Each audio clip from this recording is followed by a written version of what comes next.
Nous allons voir ici la notion de quantité de matière dans les liquides.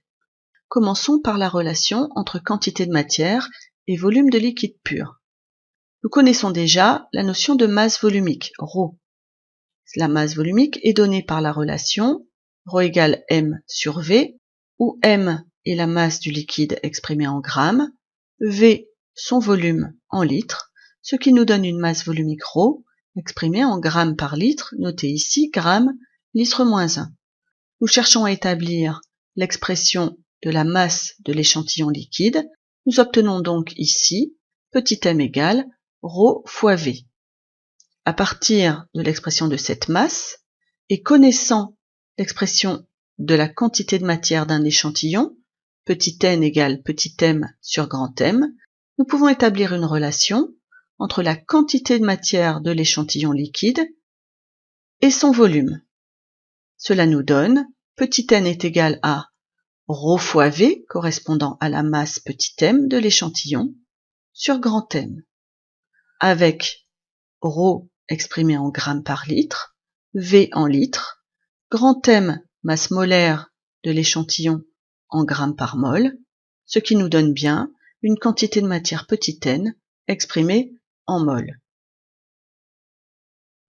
Voyons maintenant la relation entre quantité de matière et solution aqueuse. Rappelons d'abord qu'une solution aqueuse est constituée d'eau dans laquelle on a dissous un soluté, qu'il soit solide, liquide ou gazeux.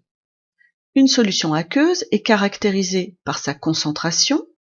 Ici, la concentration molaire en soluté sera donnée par la relation petit c égale à n sur v sol, dans laquelle n est la quantité de matière de soluté dissous en mol.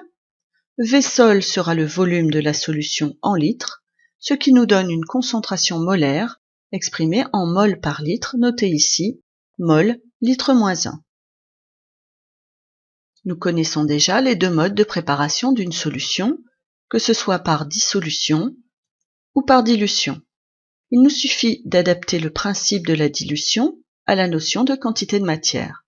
Ici, cela nous donne n mer, c'est-à-dire la quantité de matière de soluté contenue dans le prélèvement de solution mer, qui sera égale à n filles, c'est-à-dire la quantité de matière de soluté que l'on trouvera dans la solution fille préparée.